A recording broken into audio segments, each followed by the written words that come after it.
ॐ अज्ञानतिमिरान्धस्य ज्ञानाञ्जनशलाकय चक्षुरुन्मिलितं येन तस्मै श्रीगुरुवे नमः। श्रीचैतन्यमनोभीष्टं स्थापितं येन भूतले स्वयं रूपः कदा मह्यं ददाति स्वपदान्तिकं। वन्देऽहं श्रीगुरो श्रीयुतपदकमलं श्रीगुरून् वैष्णवांश्च श्रीरूपं साग्रजातं सहगणरघुनाथान्वितं तं सजीवं साद्वैतं सावधूतं परिजनसहितं कृष्णचैतन्यदेवं श्रीराधाकृष्णपादान् सहगणललिता श्रीविशाखान्वितांश्च। हे कृष्ण करुणा सिन्धु दीनबन्धु जगत्पते गोपेश गोपिकान्त राधाकान्त नमोऽस्तुते। तप्तकाञ्चन गौराङ्गी राधे वृन्दावनेश्वरी वृषभानुसुते देवी प्रणमामि हरिप्रिये। वाञ्छाकल्पतरुभ्यश्च कृपा सिन्धुभ्य एव च पतितानां पावनेभ्यो वैष्णवेभ्यो नमो नमः। जय श्री कृष्ण चैतन्य प्रभु नित्यानंद श्री अद्वैत गदाधर श्रीवासादि गौर भक्तवृंद। हरे कृष्णा कृष्णा कृष्णा हरे हरे, हरे राम राम राम हरे हरे। नमः ओं विष्णुपादाय कृष्णप्रेष्ठाय भूतले श्रीमते भक्तिवेदांत स्वामिन्निति नामिने। नमस्ते सारस्वते देवे गौरवाणी प्रचारिणे निर्विशेष शून्यवादी पाश्चात्य देशतारिणे।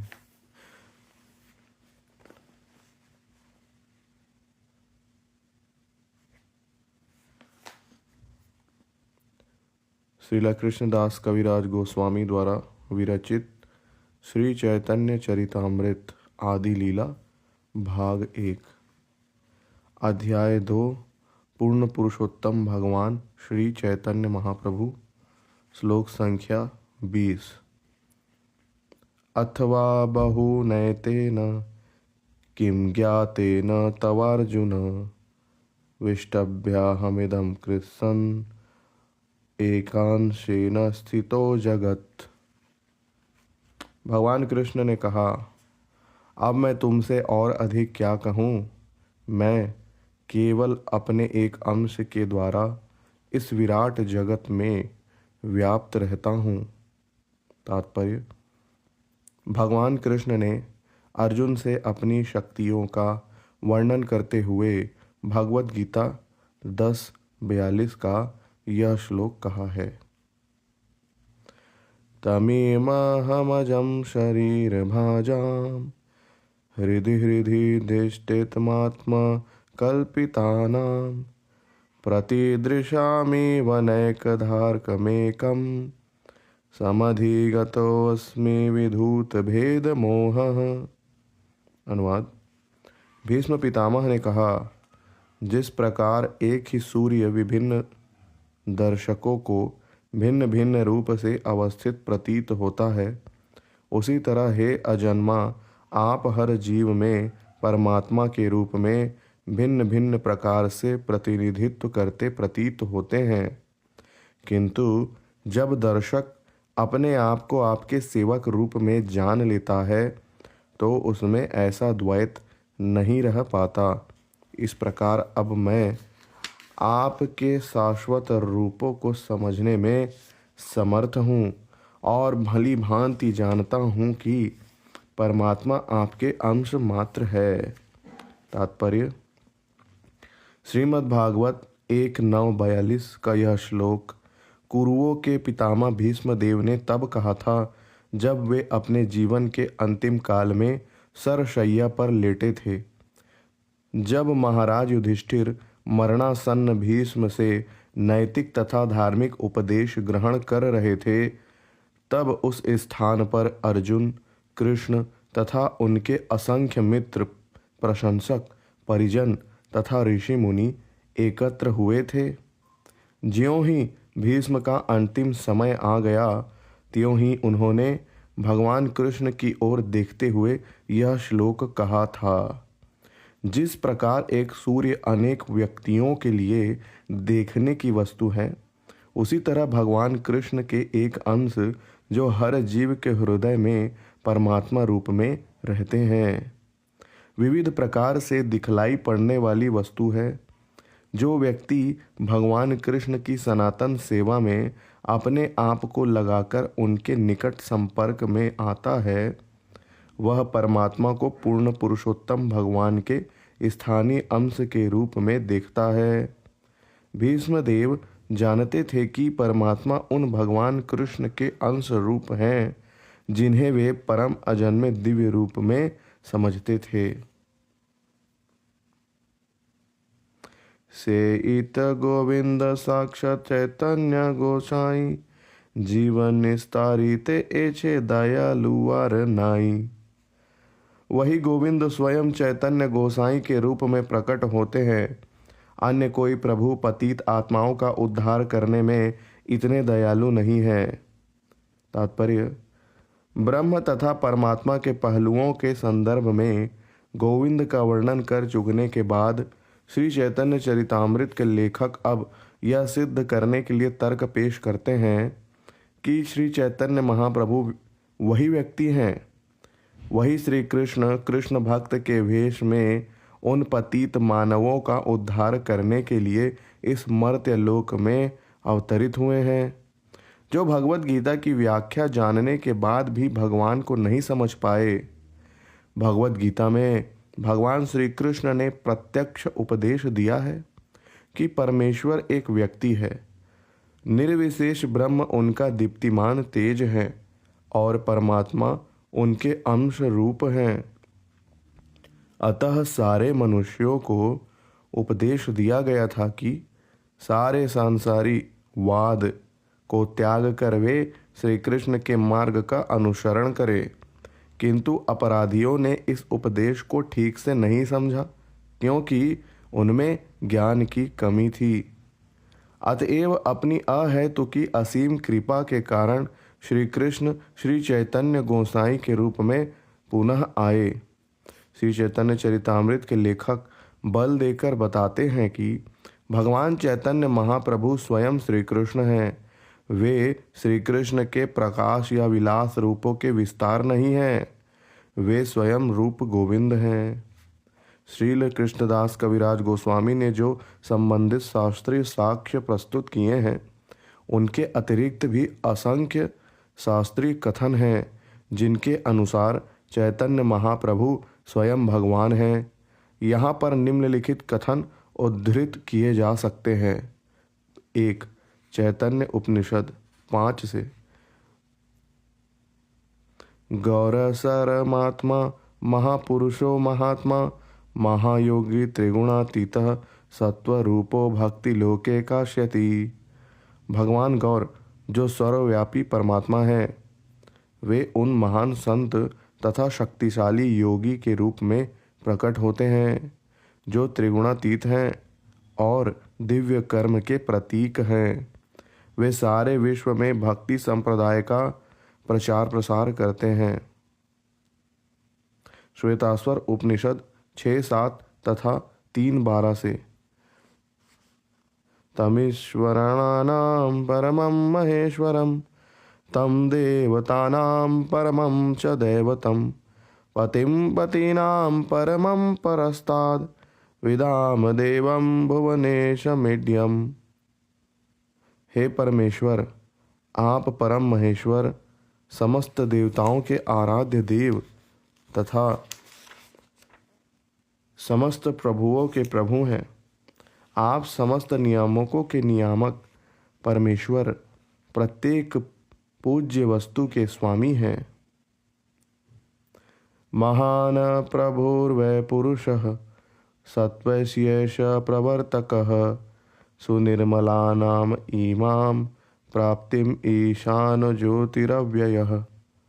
पूर्ण पुरुषोत्तम भगवान महाप्रभु हैं जो दिव्य प्रकाश को विस्तारित करते हैं।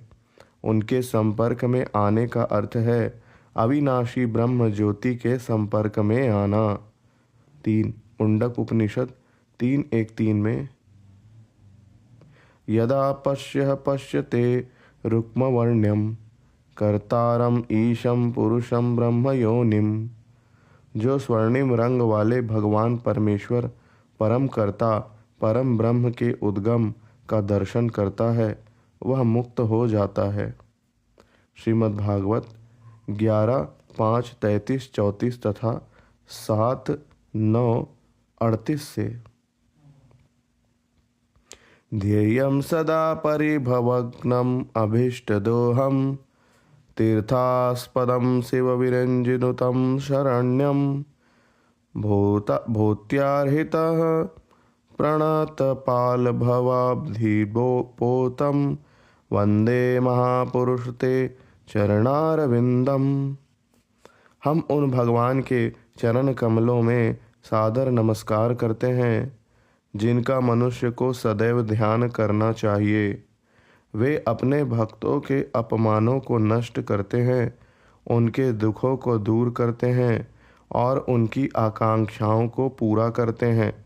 वे समस्त तीर्थों के आगार तथा समस्त मुनियों के आश्रय हैं और शिव जी तथा ब्रह्मा जी द्वारा पूजनीय हैं। वे जन्म तथा मृत्यु के सागर को पार करने के लिए देवताओं की नौका हैं।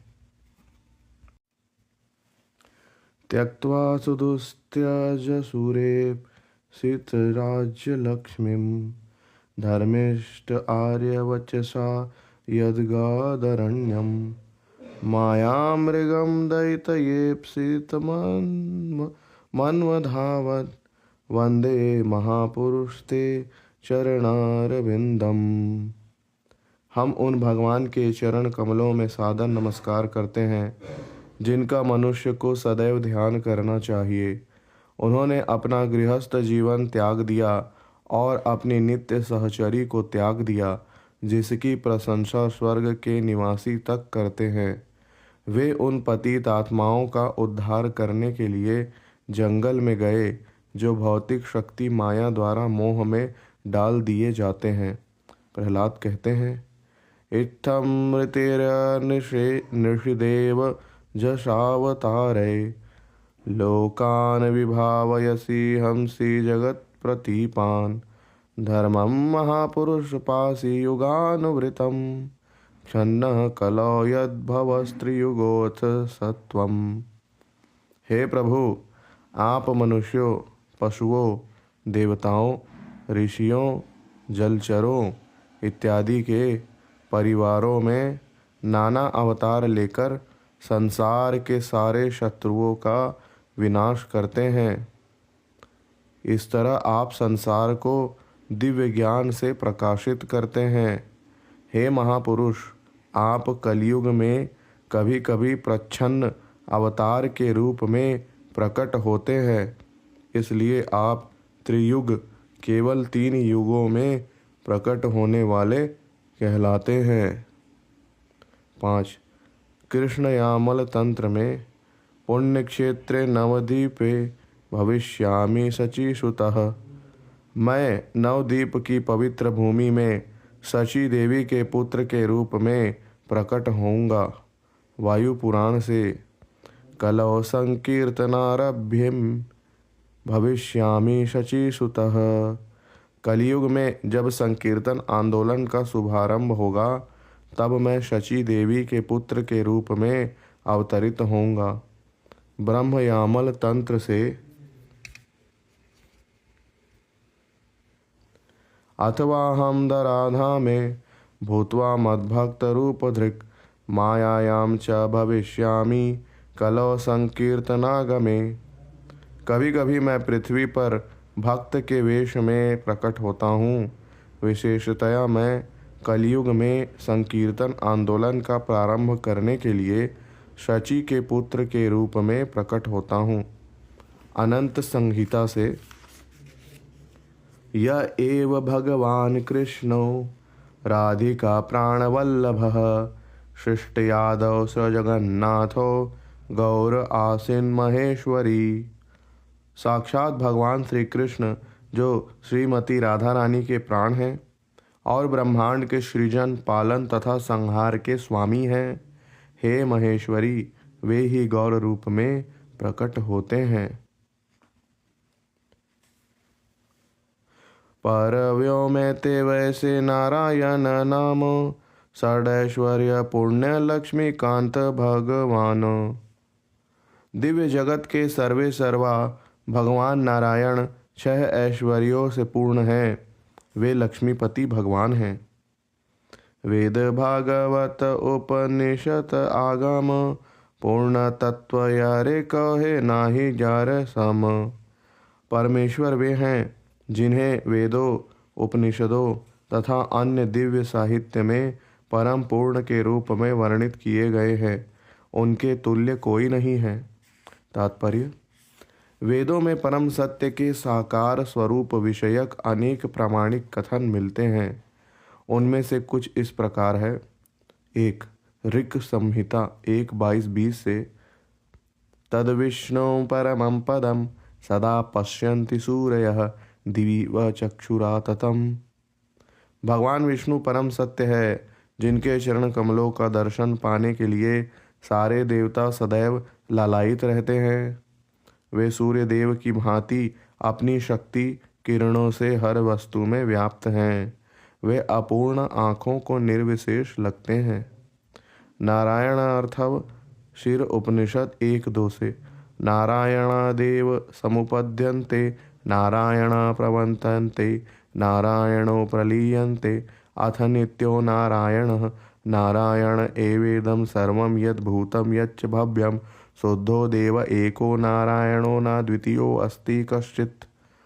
नारायण से ही हर वस्तु उत्पन्न होती है, उन्हीं के द्वारा ही हर वस्तु का पालन होता है और उन्हीं में ही हर वस्तु का विलय होता है। इसलिए नारायण शाश्वत रूप से विद्यमान रहते हैं। इस समय जो भी वस्तु विद्यमान है या जो भविष्य में उत्पन्न होगी, वह शुद्ध अर्चा विग्रह नारायण के अतिरिक्त अन्य कुछ भी नहीं है। नारायण के अतिरिक्त अन्य कुछ भी नहीं है। नारायण उपनिषद 1:4 से, यतः प्रसूता जगतः प्रसूति। नारायण ही वे स्रोत हैं जिनसे समस्त ब्रह्मांड उद्भूत हुआ है। 4. हयशीर्ष पंचरात्र से, परमात्मा हरिर्देवः, हरि परमेश्वर है। श्रीमद् भागवतम 11:3-34-35 से, नारायण भिनाधनस्य ब्रह्मणः परमात्मनः निष्ठामहर्थनो वक्तुम यूयम ही ब्रह्मवित्तमा। हे ब्राह्मण श्रेष्ठ, कृपया हमें नारायण के पद के विषय में बताइए, जो ब्रह्म तथा परमात्मा के नाम से भी विख्यात हैं।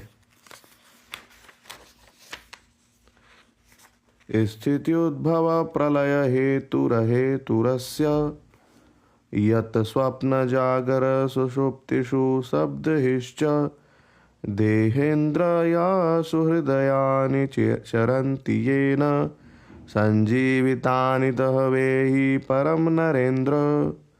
हे राजन, उन्हें जानो जिनका कोई कारण नहीं है, फिर भी वे सृष्टि, पालन एवं प्रलय के कारण हैं।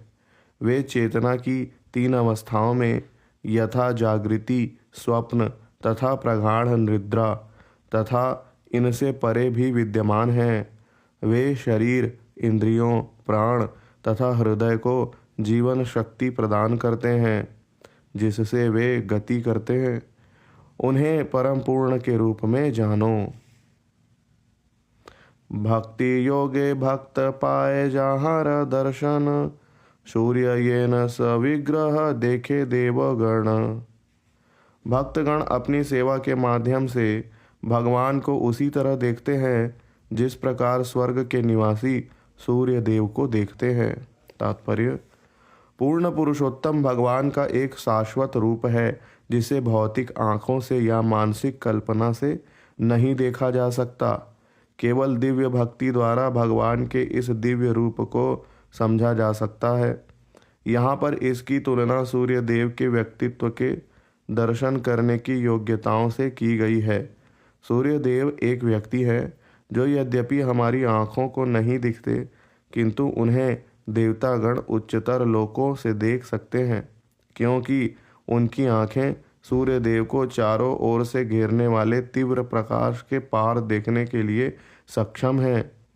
प्रत्येक ग्रह का अपना वायुमंडल होता है, जो भौतिक प्रकृति की व्यवस्था पर निर्भर करता है। अतएव किसी विशेष ग्रह पर पहुँचने के लिए विशेष शारीरिक बनावट होनी आवश्यक है। पृथ्वी के निवासी चंद्रमा तक पहुँचने में सक्षम हो सकते हैं, किंतु स्वर्ग के निवासी सूर्य जैसे अग्निमय मंडल में भी पहुँच सकते हैं। पृथ्वी के मनुष्य के लिए जो असंभव है वह स्वर्ग के देवताओं के लिए सुगम है, क्योंकि उनके शरीर भिन्न प्रकार के होते हैं। इसी प्रकार परम भगवान का दर्शन करने के लिए मनुष्य के पास भक्ति की आध्यात्मिक आंखें होनी चाहिए, जो परम सत्य के विषय में वैज्ञानिक विचारधारा के अनुसार दिव्य ध्वनि की सहायता लिए बिना कल्पना करने के आदी हैं। उनके लिए भगवान दुर्लभ हैं। आरोह पद्धति से परम सत्य के निर्विशेष ब्रह्म तथा अंतर्यामी परमात्मा का साक्षात्कार किया जा सकता है, किंतु परम दिव्य पुरुष का नहीं। ज्ञान योग मार्गे तारे भजे यही सब, ब्रह्म आत्मा रूपे तारे करे अनुभव। जो लोग ज्ञान तथा योग के मार्गों पर चलते हैं वे भगवान ही की पूजा करते हैं, क्योंकि वे निर्विशेष ब्रह्म तथा अंतर्यामी परमात्मा के रूप में उन्हीं का अनुभव करते हैं। तात्पर्य: जो लोग परम सत्य की खोज करने के लिए मानसिक तर्क वितर्क ज्ञान मार्ग में आसक्त हैं या योग में स्थित होकर ध्यान करना चाहते हैं, वे क्रमशः भगवान के निर्विशेष तेज तथा उनके अंश परमात्मा के पास पहुँचते हैं। ऐसे व्यक्ति भगवान के शाश्वत रूप का अनुभव नहीं कर सकते।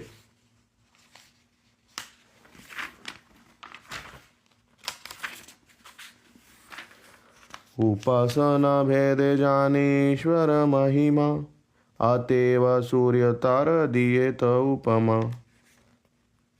इसीलिए पूजा के विविध प्रकारों से भगवान की महिमा को उसी प्रकार समझा जा सकता है जिस प्रकार सूर्य की उपमा से पता लगता है। सेई नारायण कृष्णेर स्वरूप अभेद, एका ही विग्रह किंतु आकार विभेद। नारायण तथा श्री कृष्ण एक ही ईश्वर है, किंतु एक होकर भी उनके शारीरिक लक्षण भिन्न हैं। इहो तद्विभुज तिहो धरे चारि हाथ, इहो वेणु धरे तिहो चक्राधिक साथ। इन ईश्वर श्री कृष्ण के 2 हाथ हैं और वे मुरली धारण करते हैं, जबकि दूसरे नारायण के 4 हाथ हैं, जिनमें वे शंख चक्र गदा तथा पद्म धारण करते हैं। तात्पर्य: नारायण श्री कृष्ण से अभिन्न हैं।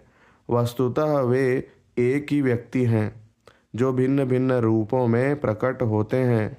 जिस प्रकार उच्च न्यायालय का न्यायाधीश अपने कार्यालय तथा अपने घर में भिन्न भिन्न रूप में रहता है, नारायण रूप में ईश्वर 4 भुजाओं से युक्त होते हैं, जबकि कृष्ण रूप में वे 2 हाथों से युक्त होते हैं। नारायणस्त्वं नहि सर्वदेहिनां, आत्मास्यधीशाखिल लोक साक्षी। नारायणो अंग नरभुजलायनात्, तच्चापि सत्यम न तवैव माया। हे प्रभुओं के प्रभु, आप सारी सृष्टि के दृष्टा हैं। आप निस्संदेह हर एक के प्रियतम प्राण हैं। तो क्या आप मेरे पिता श्री नारायण नहीं हैं? नारायण का अर्थ है वे जिसका घर जल में है, जो नर गर्भोधक शाही विष्णु से उत्पन्न हुए हैं। और वे नारायण तो आपके अंश हैं। आपके सारे पूर्ण अंश दिव्य हैं। वे परम पूर्ण हैं और वे माया द्वारा सृजित नहीं हैं। तात्पर्य: यह कथन श्रीमद् भागवत 10:14-14 से लिया गया है। इसे ब्रह्मा जी ने भगवान कृष्ण की स्तुति करते समय कहा था, जब ब्रह्मा भगवान कृष्ण द्वारा अपनी योग शक्ति का प्रदर्शन किए जाने पर पराजित हो गए थे। ब्रह्मा ने यह देखने के लिए भगवान कृष्ण की परीक्षा ली थी कि क्या सचमुच पूर्ण पुरुषोत्तम भगवान ही गोप बालक के रूप में क्रीड़ा कर रहे हैं। ब्रह्मा ने अन्य सारे बालकों को उनके बछड़ों समेत चारागाह से चुरा लिया था, किंतु चारागाह लौटकर उन्होंने देखा कि सारे बालक तथा बछड़े वहीं पर थे, क्योंकि भगवान कृष्ण ने उन्हें फिर से उत्पन्न कर दिया था। जब ब्रह्मा ने कृष्ण की यह योग शक्ति देखी तो उन्होंने हार मान ली और उन्होंने भगवान की स्तुति सृष्टि के स्वामी एवं हर वस्तु के दृष्टा के रूप में तथा हर एक जीव के भीतर स्थित परमात्मा के रूप में एवं सबको प्रिय कहकर की। वही भगवान कृष्ण नारायण अर्थात ब्रह्मा के पिता हैं, क्योंकि भगवान कृष्ण के पूर्ण अंश गर्भोधक शाही विष्णु ने अपने आप को गर्भ सागर में स्थापित करके अपने शरीर से ब्रह्मा को जन्म दिया था। कारण सागर में महाविष्णु तथा जन जन के हृदय में परमात्मा रूप क्षीरोदक शाही विष्णु भी परम सत्य के दिव्य विस्तार हैं।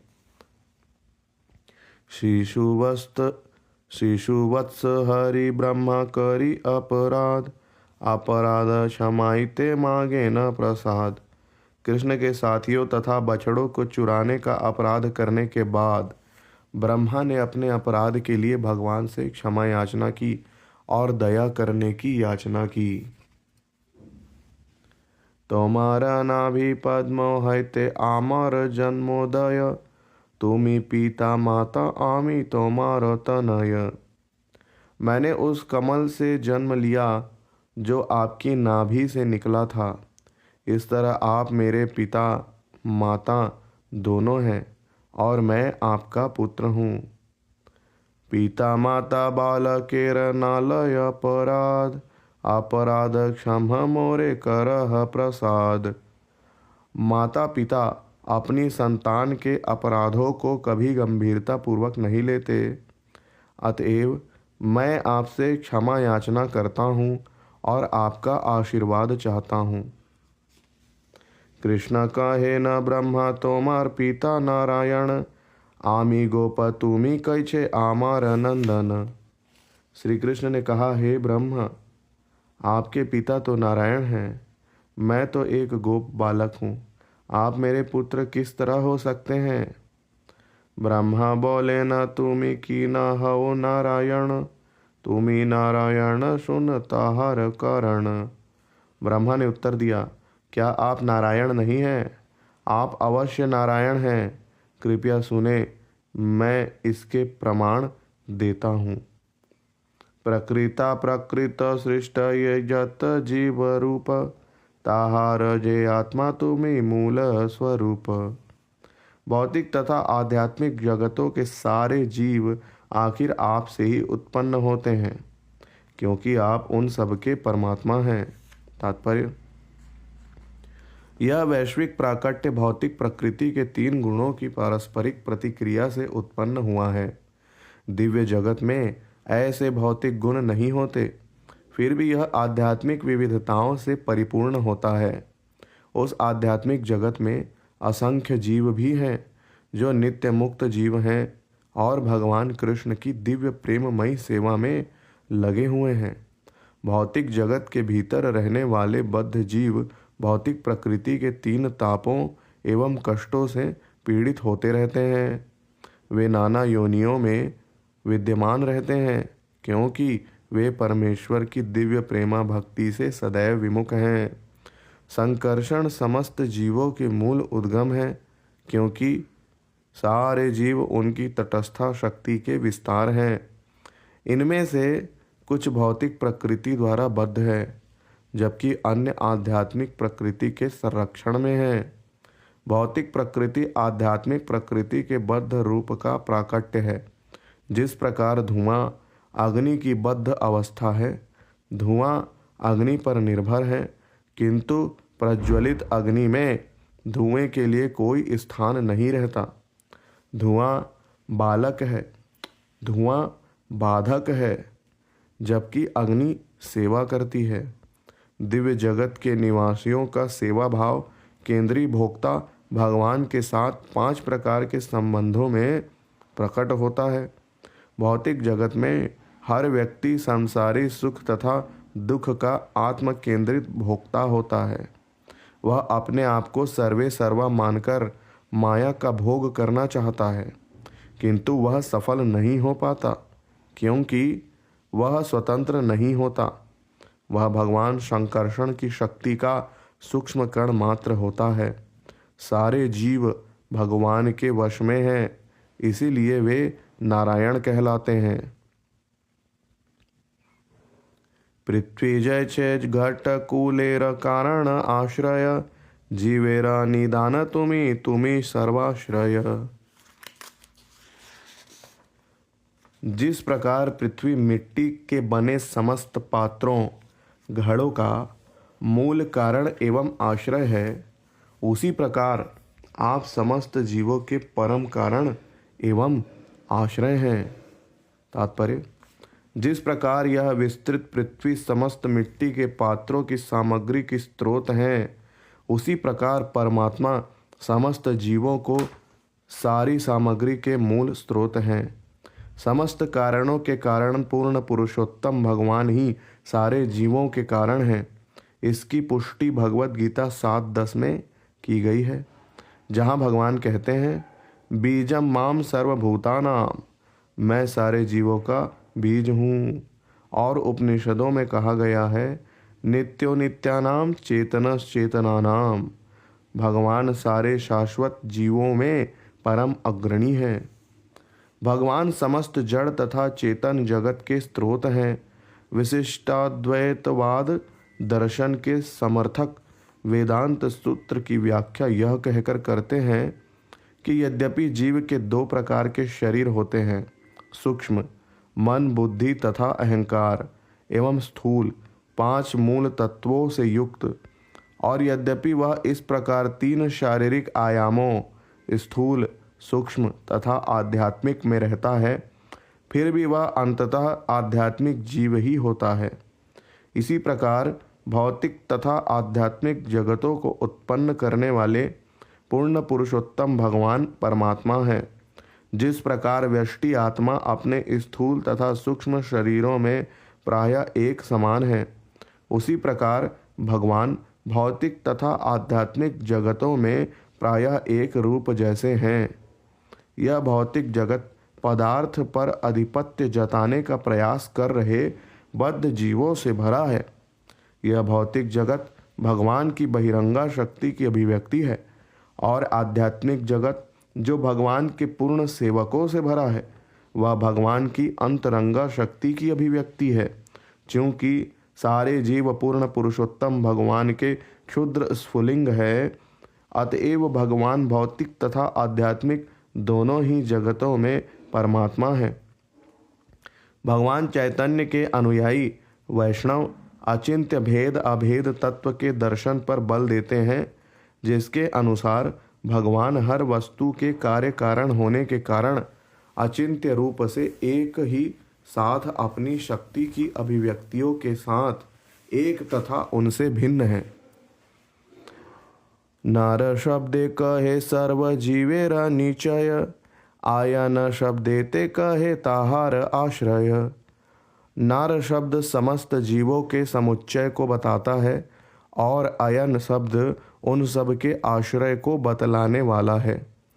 अतएव तुमी हव मूल नारायण, ऐ एक हेतु सुन द्वितीय कारण। अतएव आप आदि नारायण हैं, यह हुआ पहला कारण। अब मैं दूसरा कारण बताता हूँ, कृपया उसे सुने। जीवेरा ईश्वर पुरुषादि अवतार, ताहा सब हैते तोमार ऐश्वर्य अपार। जीवों के प्रत्यक्ष ईश्वर पुरुष अवतार हैं, किंतु आपका ऐश्वर्य एवं शक्ति उनसे कहीं अधिक उन्नत हैं। अतएव आदिश्वर तुम्हें सर्वपिता, तोमार शक्ति ते तारा जगत रसिकता। अतएव आप हर एक के आदि पिता, आदि स्वामी हैं। वे पुरुषावतार आपकी शक्ति से ही ब्रह्मांडों के रक्षक हैं। नारेरा आया न जाते करह पालन, आता एव हाओ तुम्हें मूल नारायण। चूँकि आप समस्त जीवों के आश्रयों की रक्षा करते हैं, अतएव आप मूल नारायण हैं। तात्पर्य: भौतिक जगतों में जीवों के अधिष्ठाता देव 3 पुरुष अवतार हैं, किंतु श्री कृष्ण द्वारा प्रदर्शित शक्ति इन पुरुषों से कहीं अधिक विस्तृत हैं। अतएव श्री कृष्ण आदि पिता तथा स्वामी हैं, जो अपने विभिन्न पूर्ण अंशों के माध्यम से समस्त सृष्टियों की रक्षा करते हैं। चूँकि वे जीव समुदाय के आश्रयों को भी धारण करते हैं, अतएव इसमें कोई संदेह नहीं है कि श्री कृष्ण आदि मूल नारायण हैं। तृतीय कारण सुन श्री भगवान अनंत ब्रह्मांड बहु वैकुंठादि धाम। हे प्रभु, हे पूर्ण पुरुषोत्तम भगवान, कृपया मेरे तीसरे कारण को सुने। ब्रह्मांड असंख्य है और दिव्य वैकुंठ लोक अनेक हैं। इथे जत जीव तार त्रैकालिक कर्म, ताहाँ देख साक्षी तुम्हें जान सब मर्म। आप इस भौतिक जगत में तथा दिव्य जगत दोनों में समस्त जीवों के भूत, वर्तमान तथा भविष्य के समस्त कर्मों को देखते हैं। चूँकि आप इन सब कर्मों के साक्षी है, अतः आप सबका सार जानते हैं। तुम्हारा दर्शन सर्व जगत तेरा स्थिति, तुम्ही ना देखिले कारो नाही स्थिति गति। सारे जगत इसीलिए विद्यमान है क्योंकि उन पर आपका निरीक्षण है। आपके निरीक्षण के बिना कोई ना तो जीवित रह सकता है, ना हिल सकता है और ना अस्तित्व बनाए रख सकता है। नारेरा आया न जाते कर दर्शन, ताहा ते हो तुम्हें मूल नारायण। आप सारे जीवों की गतियों का निरीक्षण करते हैं, इसलिए भी आप आदि भगवान नारायण हैं। तात्पर्य: श्री कृष्ण अपने परमात्मा रूप में दिव्य तथा भौतिक सृष्टि दोनों के ही सभी जीवों के हृदय में वास करते हैं। परमात्मा रूप में वे समस्त जीवों के भूत, वर्तमान तथा भविष्य में संपादित समस्त कर्मों का अवलोकन करते हैं। श्री कृष्ण जानते हैं कि जीवों ने गत सैकड़ों हजारों जन्मों में कौन से कर्म किए, वे जो कुछ अब कर रहे हैं उसे देखते हैं। अतएव वे उनके वर्तमान कर्मों के उन फलों से अवगत रहते हैं जो भविष्य में फलित होंगे। जैसा कि भगवत गीता में कहा गया है, भौतिक शक्ति के ऊपर उनके दृष्टिपात करते ही संपूर्ण विराट जगत उत्पन्न हो जाता है। उनकी अध्यक्षता के बिना कुछ भी अस्तित्व में रह नहीं सकता, क्योंकि वे उस स्थान को भी देख सकते हैं जहाँ समस्त जीव समुच्चय आश्रय लेता है। अतएव वे मूल नारायण हैं। कृष्ण कहे न ब्रह्मा तोमार न बूझी वचन, जीव हृदय जले वैसे सेई नारायण। कृष्ण ने कहा, हे ब्रह्मा, जो आप कह रहे हैं उसे मैं नहीं समझ पा रहा हूँ। भगवान नारायण तो वे हैं जो समस्त जीवों के हृदयों में आसीन रहते हैं और कारण सागर के जल में शयन करते हैं। ब्रह्मा कहे जले जीवे जई नारायण, से सब तुम्हारा अंश ए सत्य वचन। ब्रह्मा ने उत्तर दिया, मैंने जो कहा है वह सत्य है। वही भगवान नारायण जो जल में तथा सारे जीवों के हृदय में रहते हैं, आपके अंश मात्र हैं। कारणाब्धि गर्भोतक क्षीरोदक शाही, माया द्वारे सृष्टि करे ताते सब माई। नारायण के कारणोदक शाही, गर्भोदक शाही तथा क्षीरोदक शाही रूप भौतिक शक्ति के सहयोग से सृजन कार्य करते हैं। इस प्रकार वे माया से जुड़े हुए हैं। सेही तीन जलशाही सर्व अंतर्जामी, ब्रह्मांड वृंदेर आत्मा जे पुरुष नामी। जल में शयन करने वाले ये तीनों विष्णु सबके परमात्मा हैं। समस्त ब्रह्मांडों के परमात्मा प्रथम पुरुष के नाम से विख्यात हैं। हिरण्य गर्भेर आत्मा गर्भोदक शाही, व्यष्टि जीव अंतर्यामी क्षीरोदक शाही। गर्भोदक शाही विष्णु सारे जीव समुदाय के परमात्मा हैं और क्षीरोदक शाही विष्णु हर व्यक्तिगत जीव के परमात्मा हैं। ऐसा भार दर्शने ते अच्छे माया गंध, तृतीय कृष्णेर नाही माया र संबंध। ऊपर से हमें दिखता है कि इन पुरुषों का संबंध माया से है, किंतु इनके ऊपर चतुर्थ आयाम में भगवान कृष्ण हैं, जिनका भौतिक शक्ति माया से कोई संपर्क नहीं होता। तात्पर्य: कारणोदकशायी विष्णु, गर्भोदकशायी विष्णु तथा क्षीरोदकशायी विष्णु, इन तीनों पुरुषों का संबंध भौतिक शक्ति माया से है, क्योंकि माया द्वारा ही ये भौतिक जगतों की सृष्टि करते हैं। ये तीनों पुरुष, जो कि क्रमशः कारण, गर्भ तथा क्षीर सागरों में शयन करते हैं, प्रत्येक वस्तु के परमात्मा हैं। कारणोदकशायी विष्णु सामूहिक ब्रह्मांडों के परमात्मा हैं। गर्भोदकशायी विष्णु सामूहिक जीवों के और क्षीरोदकशायी विष्णु प्रत्येक व्यक्तिगत जीव के परमात्मा हैं। ये सभी भौतिक शक्ति के कार्यों के प्रति किसी न किसी रूप में आकृष्ट रहते हैं।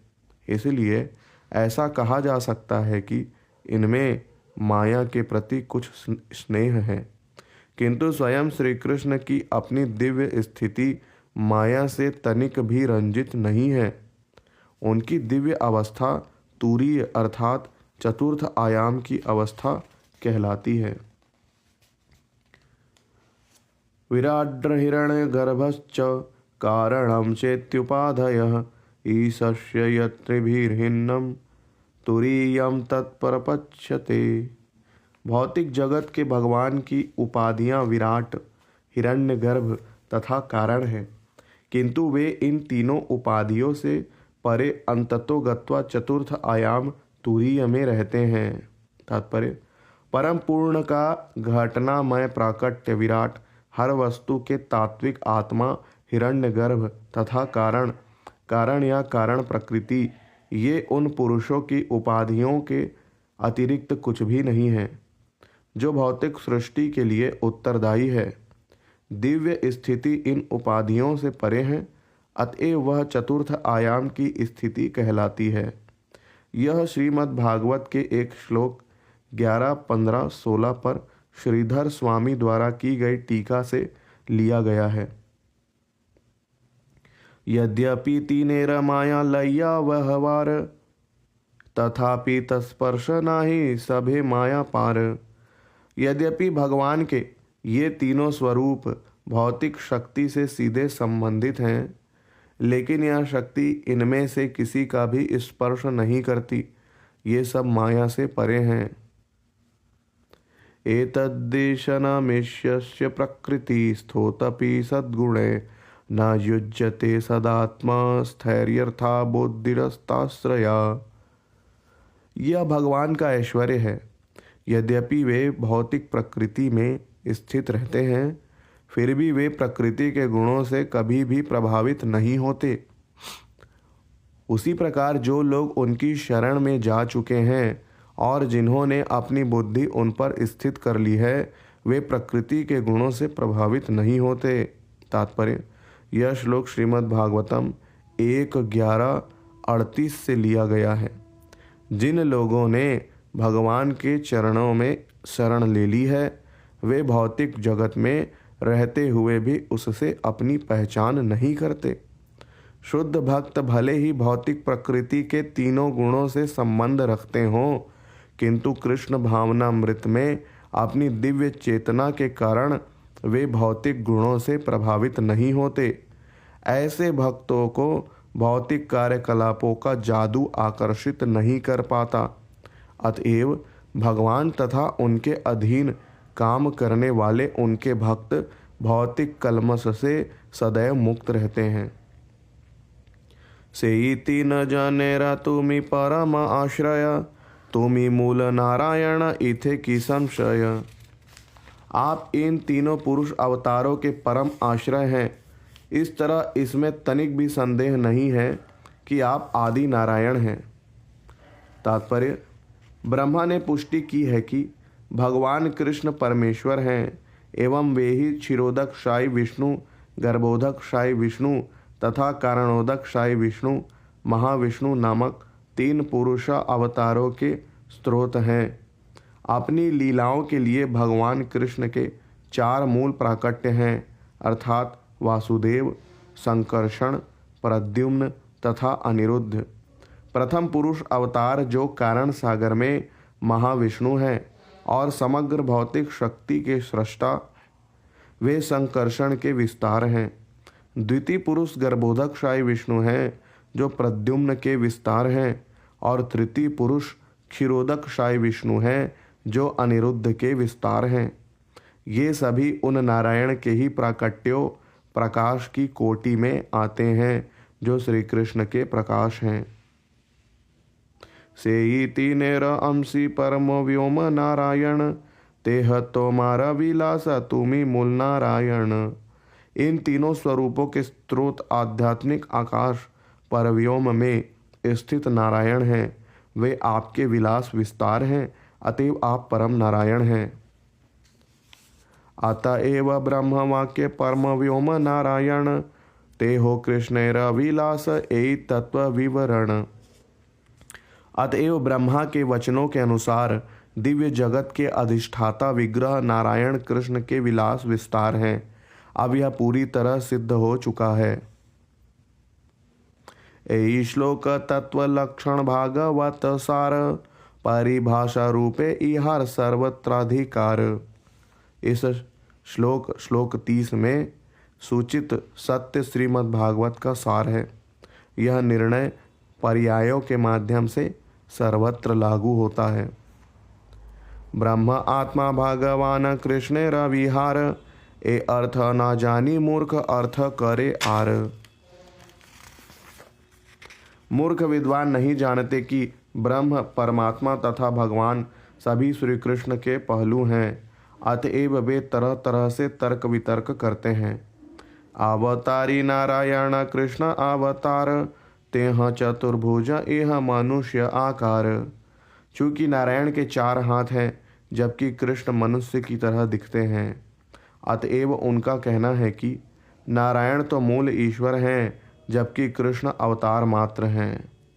तात्पर्य: कुछ पंडितों का तर्क है कि नारायण मूल भगवान हैं और कृष्ण उनके अवतार हैं, क्योंकि श्री कृष्ण के केवल 2 हाथ होते हैं जबकि नारायण के 4 हाथ होते हैं।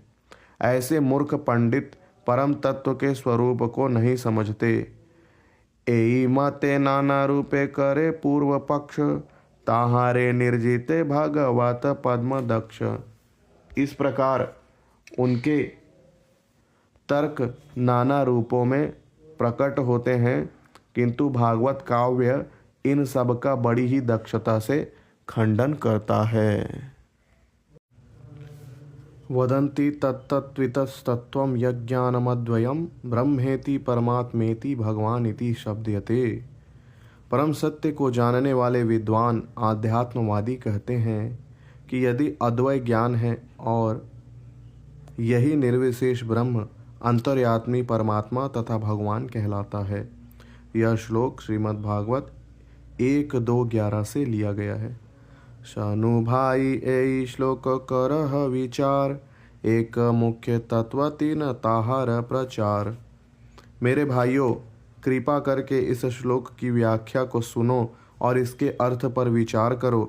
एक मूल तत्व अपने 3 विभिन्न पहलुओं में जाना जाता है।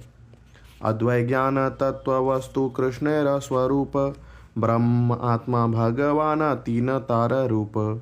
भगवान कृष्ण स्वयं परम अद्वय सत्य है, आखिरी वास्तविकता है। वे अपने आप को ब्रह्म, परमात्मा तथा भगवान इन 3 पहलुओं में प्रकट करते हैं। श्रीमद् भागवत के लिए गए इस श्लोक 1-2-11 में मुख्य शब्द भगवान साकार परमेश्वर का सूचक है तथा ब्रह्म एवं परमात्मा परम पुरुष के सहगामी विस्तार हैं। जिस तरह सरकार तथा उसके मंत्री सर्वोपरि राजा के अधीन होते हैं, दूसरे शब्दों में मुख्य सत्य 3 विभिन्न अवस्थाओं में प्रकट होता है। परम सत्य पूर्ण पुरुषोत्तम भगवान श्री कृष्ण ब्रह्म तथा परमात्मा रूप में भी विख्यात हैं, यद्यपि ये सारे पहलू एक अभिन्न हैं। ऐ श्लोकेर अर्थे तुमी हौला निर्वचन, आर एक शूना भागवत रेर वचन। इस श्लोक के तात्पर्य ने तुम्हें तर्क करने से रोक दिया है, अब तुम श्रीमद् भागवत का अन्य श्लोक सुनो। एते चांस कलह पुंसः कृष्णस्तु भगवान स्वयं इंद्रारि व्याकुलम लोके मृडयन्ति युगे युगे। परमेश्वर के ये सारे अवतार या तो पुरुष अवतारों के अंश हैं या अंशों के अंश कला हैं, लेकिन कृष्ण स्वयं पूर्ण पुरुषोत्तम भगवान हैं। प्रत्येक युग में जब जब इंद्र के शत्रु संसार को विचलित करते हैं, तब तब वे अपने विभिन्न स्वरूपों के माध्यम से जगत की रक्षा करते हैं। तात्पर्य: श्रीमद् भागवतम 1:3-28 का यह श्लोक निश्चित रूप से इस धारणा का निषेध करता है कि श्री कृष्ण विष्णु या नारायण के अवतार हैं। भगवान श्री कृष्ण आदि भगवान एवं समस्त कारणों के सर्वोपरि कारण हैं। यह श्लोक स्पष्ट रूप से सूचित करता है कि भगवान के विभिन्न अवतार यथा श्री राम, नृसिंह तथा वराह निस्संदेह विष्णु तत्व है, किंतु वे सबके सब या तो मूल भगवान श्री कृष्ण के अंश हैं या उनके अंशों के अंश कला हैं। सब अवतारेर करी सामान्य लक्षण तार मध्य कृष्ण चंद्रेर करील गणन। भागवत सामान्य रीति से अवतारों के लक्षणों तथा कार्यों का वर्णन करता है और इन्हीं में श्री कृष्ण की गणना करता है। तबे सुत गोसाई मने पांचा बड़ भय जार ये लक्षण ताहा करील निश्चय। इससे सुत गोस्वामी अत्यधिक आशंकित हो उठे और उन्होंने प्रत्येक अवतार को उनके विशिष्ट लक्षणों से विभेदित किया। अवतार सब पुरुषेर कला अंश स्वयं भगवान कृष्ण सर्व अवतंस। ईश्वर के सारे अवतार या तो पुरुष अवतारों के पूर्ण अंश या पूर्ण अंश के अंश कला है, किंतु आदि भगवान तो श्री कृष्ण ही हैं। वे समस्त अवतारों के स्रोत पूर्ण पुरुषोत्तम भगवान हैं। पूर्व पक्ष कहे तो मार भालत व्याख्यान पर व्योम नारायण स्वयं भगवान। एक विपक्षी कह सकता है यह तो तुम्हारी व्याख्या है, किंतु वास्तव में परम भगवान तो नारायण है जो दिव्य लोक में स्थित हैं। तेह आंसी कृष्ण रूपे करे न अवतार यही अर्थ श्लोके देखी कि आर विचार। वे नारायण भगवान कृष्ण के रूप में अवतार लेते हैं। मेरी दृष्टि में यही इस श्लोक का अर्थ है। अब और आगे विचार करने की आवश्यकता नहीं है। तारे कहे के ने कर कुतर कानुमान शास्त्र विरुद्धार्थ कभो न है प्रमाण। हम ऐसे भ्रांत व्याख्याकारों को इस प्रकार उत्तर दे सकते हैं, तुम ऐसा कुतर्क क्यों प्रस्तुत करते हो जो व्याख्या शास्त्र के सिद्धांतों के विरुद्ध होती हैं। वह कभी भी साक्ष्य के रूप में स्वीकार नहीं की जाती। अनुवादमनुवक्त्वा तु न विधेयमुदीरयेत् न हलब्धस्पदं किं किंचित कुत्रचित प्रतिष्ठिति। कर्ता के पूर्व उसकी निर्दिष्ट बात विधेय का प्रयोग नहीं करना चाहिए, क्योंकि समुचित आधार के बिना वह खड़ा नहीं रह सकता। यह अलंकार नियम एकादशी तत्व के 13वीं स्कंध में शब्दों के अलंकारिक प्रयोग के संबंध में आया है। अज्ञात कर्म विधेय को ज्ञात कर्ता उद्देश्य के पहले नहीं रखना चाहिए, क्योंकि यदि कर्ता पहले नहीं रखा जाता तो कर्म विधेय का कोई अर्थ नहीं निकलता। अनुवाद ना कहे या ना कही विधेय, आगे अनुवाद कही पश्चात विधेय। यदि मैं उद्देश्य कर्ता का उल्लेख ना करूं तो मैं विधेय का उल्लेख नहीं करता हूं। अतएव पहले मैं उद्देश्य का उल्लेख करूंगा और तथा विधेय का। विधेय कही ये तारे जे वस्तु अज्ञात, अनुवाद कही तारे यही हत ज्ञात। किसी वाक्य का विधेय वह है जो पाठक को अज्ञात होता है, जबकि उद्देश्य कर्ता वह है जो उसे ज्ञात रहता है। ये छे कही ए विप्र परम पंडित, विप्र अनुवाद इहार विधेय पांडित्य। उदाहरणार्थ हम कह सकते हैं यह विप्र महान पंडित है। इस वाक्य में विप्र उद्देश्य है और उसका पांडित्य विधेय है। विप्रत्व विख्यात तार पांडित्य अज्ञात, अतएव विप्र आगे पांडित्य पश्चात। मनुष्य का विप्र होना ज्ञात है किंतु उसका पांडित्य अज्ञात है, अतएव व्यक्ति की पहचान पहले की जाती है और उसके पांडित्य की बाद में। तैचे इह अवतार सब हैल ज्ञात, कार अवतार इह वस्तु अविज्ञात। इसी प्रकार ये सारे अवतार ज्ञात थे किंतु ये किनके अवतार थे यह ज्ञात न था। एते शब्दे अवतारेर आगे अनुवाद, पुरुषेर अंश पाछे विधेय संवाद। पहले एते ये शब्द से उद्देश्य अवतार की स्थापना होती है, तत्पश्चात पुरुषा अवतारों के पूर्ण अंश विधेय के रूप में आए। तैचे कृष्ण अवतारा भीतरे हैल ज्ञात, ताहारा विशेष ज्ञान से ही अविज्ञात। इसी प्रकार से जब पहले कृष्ण की गणना अवतारों में हो चुकी तो भी उनके विषय में विशिष्ट ज्ञान अज्ञात था। अतएव कृष्ण शब्द आगे अनुवाद, स्वयं भगवत्ता पीछे विधेय संवाद। अतएव सबसे पहले कृष्ण शब्द उद्देश्य के रूप में आता है, जिसके बाद विधेय आता है जो उनके आदि भगवान रूप को बतलाने वाला है। कृष्णेर स्वयं भगवत्ता इह हैल साध्य, स्वयं भगवानेर कृष्ण तत्व हैल बाध्य। इससे यह प्रमाणित होता है कि श्री कृष्ण आदि भगवान हैं, इसीलिए आदि भगवान अनिवार्य रूप से कृष्ण ही हैं। कृष्ण यदि अंश हैत अंशी नारायण, तबे विपरीत हैत सूतेर वचन। यदि कृष्ण पूर्ण अंश होते और नारायण आदि भगवान अंशी, तो सूत गोस्वामी का कथन विपरीत हो जाता। नारायण अंशी जय स्वयं भगवान, तेह श्री कृष्ण ऐचे करित व्याख्यान। तब वे यह कहते समस्त अवतारों के उद्गम नारायण मूल भगवान हैं और वे श्री कृष्ण के रूप में प्रकट हुए। भ्रम प्रमाद विप्रलिप्सा कारणा पाटव, आर्स विज्ञ वाक्य नाही दोष एई सब। प्रामाणिक त्रुटियों के वचनों में त्रुटियां मोह, ठगने की प्रवृत्ति तथा भ्रांत अनुभूति, इंद्रियों की अपूर्णता नहीं होती। तात्पर्य, श्रीमद् भागवत में अवतारों पुरुष के पूर्ण अंशों की सूची दी गई है, जिसमें भगवान कृष्ण का नाम भी है, लेकिन भागवत में आगे बतलाया गया है कि कृष्ण का विशिष्ट पद पूर्ण पुरुषोत्तम भगवान के रूप में है। क्योंकि कृष्ण आदि भगवान हैं, अतएव तर्क एवं विवेक से पुष्टि होती है कि उनका पद सदैव सर्वोच्च है। यदि कृष्ण नारायण के पूर्ण विस्तार होते तो मूल श्लोक अलग ढंग से रचा गया होता, तब निश्चय ही इसका क्रम उलट दिया गया होता। किंतु मुक्त ऋषियों के वचनों में त्रुटियां, मोह, छल छद्म या अपूर्ण अनुभूति नहीं हो सकती। अतएव इस कथन में कोई त्रुटि नहीं है कि कृष्ण पूर्ण पुरुषोत्तम भगवान हैं।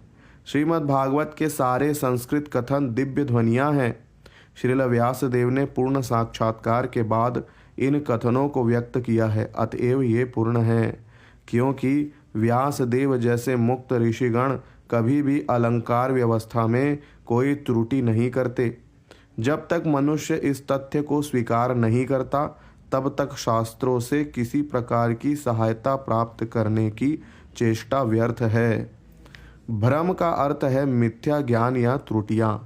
यथा रज्जू को सर्प या किसी सीप को सोना मान लेना, ध्यान न देना या सच्चाई को गलत समझना प्रमाद है। विप्रलिप्सा ठगने की प्रवृत्ति है। कर्णापाटव भौतिक इंद्रियों की अपूर्णता का सूचक है।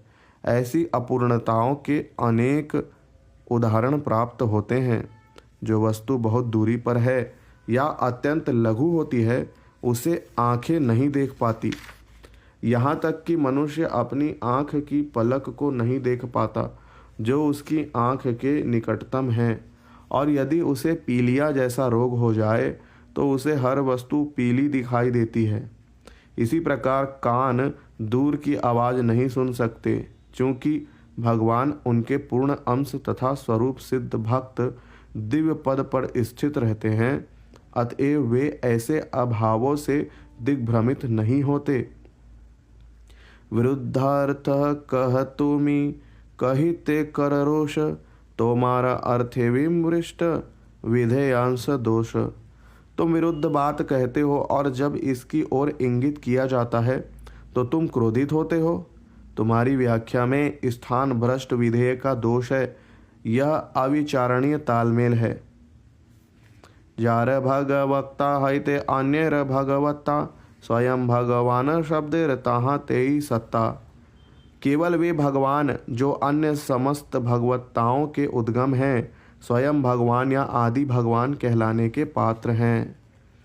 दीप हईते यछे बहु दीपे रज्वलन, मूल एक दीप ताहा करी ये गणन। जब एक दीपक से अन्य अनेक दीपक जलाए जाते हैं तो मैं उसे ही आदि मूल दीपक मानता हूँ। तात्पर्य, ब्रह्म संहिता 5:46 में कहा गया है कि विष्णु तत्व या परम भगवत तत्व दीपक की भांति हैं, क्योंकि उनके विस्तार सभी प्रकार से मूल स्रोत के तुल्य होते हैं। एक जलता दीपक असंख्य अन्य दीपकों को जला सकता है, जो यद्यपि निकृष्ट नहीं है, तो भी उस एक दीपक को मूल माना जाना चाहिए जिससे अन्य सभी दीपक जलाए गए हैं। इसी प्रकार पूर्ण पुरुषोत्तम भगवान विष्णु तत्व के पूर्ण अंशों में अपना विस्तार करते हैं, और यद्यपि वे समान रूप से शक्तिशाली होते हैं, फिर भी मूल शक्तिशाली भगवान ही उद्गम माने जाते हैं। यह दृष्टांत शिव जी तथा ब्रह्मा जी जैसे गुणा अवतारों के प्राकट्य की भी व्याख्या करता है। श्रील जीव गोस्वामी के मतानुसार शंभोस्तुतमोधिष्ठानत्वात् कज्जलमय सूक्ष्मदीप शिखा स्थानयस्य न तथा साम्यम। शंभु तत्व कजली से ढके दीपक की भांति है, क्योंकि शिव जी तमोगुण के प्रभारी हैं। ऐसे दीपक से बहुत कम प्रकाश आता है। अतएव शिव जी की शक्ति विष्णु तत्व की शक्ति की बराबरी नहीं कर सकती। तैचे सब अवतारेर कृष्ण से कारण, आर एक श्लोक शनु कुव्याख्या खंडन। इसी प्रकार से कृष्ण समस्त कारणों एवं समस्त अवतारों के कारण हैं। सारी भ्रांत व्याख्याओं के खंडन हेतु अब दूसरा श्लोक सुने। अत्र सर्गो विसर्गश्च स्थानम पोषणमूतयः, मन्वन्तरेशानुकथा निरोधो मुक्तिराश्रयः। दशमस्य विशुद्ध्यर्थं नवानामिह लक्षणं, वर्णयन्ति महात्मानः श्रुतेनार्थेन चाक्षुषा। इसमें श्रीमद्भागवतम में 10 विषयों का वर्णन किया गया है। 1. ब्रह्मांड के अवयवों की सृष्टि। 2. ब्रह्मा की सृष्टि। 3. सृष्टि का पालन। 4. श्रद्धावानों के प्रति विशिष्ट अनुग्रह। 5. कर्म के लिए प्रेरणाएं। 6. नियमों का पालन करने वाले मनुष्यों के कर्तव्य। 7. भगवान के अवतारों का वर्णन। 8. सृष्टि का संहार। 9. स्थूल तथा सूक्ष्म जगत से मुक्ति तथा 10. परम आश्रय पूर्ण पुरुषोत्तम भगवान। 10वां विषय अन्य सबके आश्रय हैं। परम आश्रय और अन्य 9 विषयों में अंतर दिखाने के लिए महाजनों ने प्रार्थनाओं या प्रत्यक्ष व्याख्याओं के द्वारा प्रत्यक्ष या अप्रत्यक्ष रूप से इन नावों का वर्णन किया है। तात्पर्य, श्रीमद् भागवत से लिए गए ये श्लोक 2:10-1-2 उन 10 विषयों की सूची देते हैं जिनका वर्णन भागवत के मूल पाठ में हुआ है। इन सब में 10वां सार मूल विषय है और अन्य 9 इसी सार से निकले हुए पद है। ये 10 विषय इस प्रकार है। 1. सर्ग, विष्णु द्वारा की गई प्राथमिक सृष्टि। 5 स्थूल तत्वों, 5 इंद्रिय अनुभूति के विषयों, 10 इंद्रियों, मन, बुद्धि, मिथ्या अहंकार तथा समग्र भौतिक शक्ति या विराट रूप का उल्लेख। 2 विसर्ग, गौण सृष्टि अथवा ब्रह्मा द्वारा ब्रह्मांड में चर तथा अचर शरीरों को उत्पन्न करने का कार्य। 3 स्थान, भगवान विष्णु द्वारा ब्रह्मांड का पालन। विष्णु का कार्य अधिक महत्वपूर्ण है और उनकी महिमा ब्रह्मा जी तथा शिव जी से अधिक है, क्योंकि ब्रह्मा जी के सृष्टा तथा शिव जी के संहार करता होने के उपरांत भी विष्णु पालन करता है।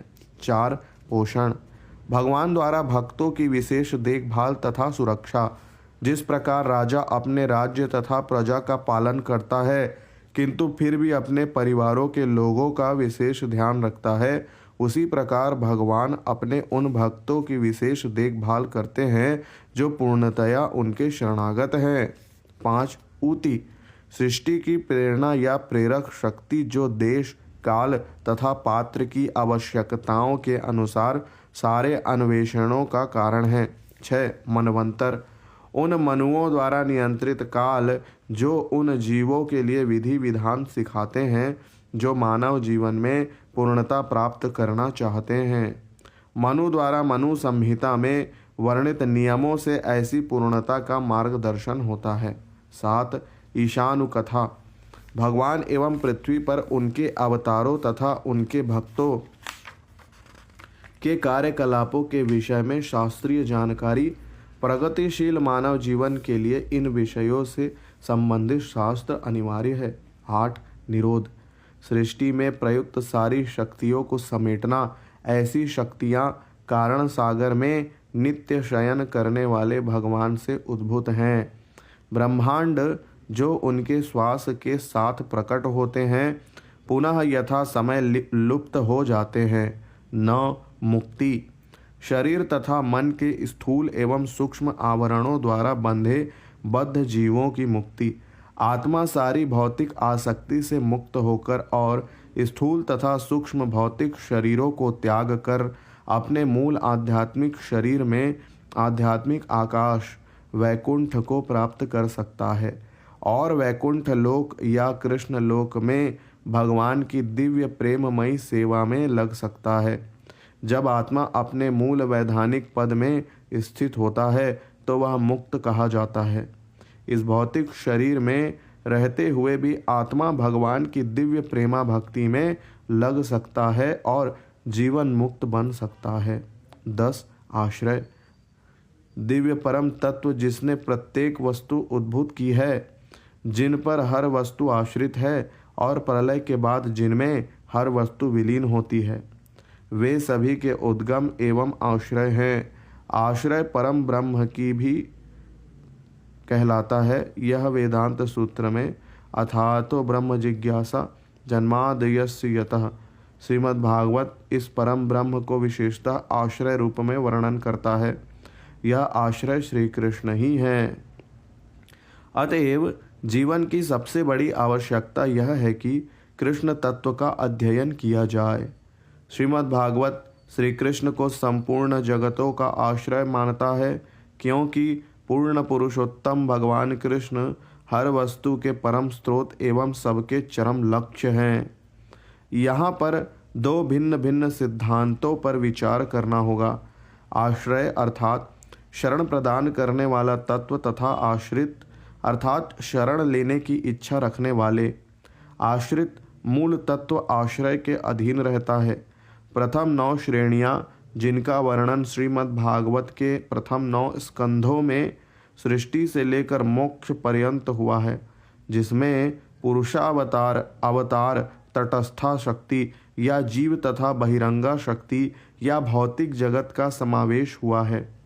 ये सभी आश्रित है, किंतु श्रीमद् भागवत की स्तुतियों का लक्ष्य आश्रय तत्व पूर्ण पुरुषोत्तम भगवान श्री कृष्ण हैं। श्रीमद् भागवत के वर्णन में दक्ष महात्माओं ने बड़े यत्न से अन्य 9 श्रेणियों की पहचान की है, कभी प्रत्यक्ष कथा के रूप में तो कभी अप्रत्यक्ष वर्णनों यथा कहानियों के रूप में। ऐसा करने का वास्तविक प्रयोजन परम पूर्ण श्री कृष्ण को भली भांति जानना है, क्योंकि भौतिक तथा आध्यात्मिक दोनों ही सृष्टियां श्री कृष्ण के शरीर पर आश्रित हैं। आश्रय जानीते कही एन व पदार्थ, एन वेरा उत्पत्ति हेतु से ही आश्रयार्थ। मैंने हर वस्तु के चरम आश्रय को स्पष्ट रूप से जानने के लिए अन्य 9 श्रेणियों का वर्णन किया है। इन 9 की उत्पत्ति का कारण उनका आश्रय कहा जा गया है, जो ठीक ही है। कृष्ण एक सर्वाश्रय, कृष्ण सर्वधाम, कृष्णेर शरीरे सर्व विश्वेर विश्राम। भगवान श्री कृष्ण सबके आश्रय एवं धाम हैं। सारे ब्रह्मांड कृष्ण के शरीर पर आश्रित हैं।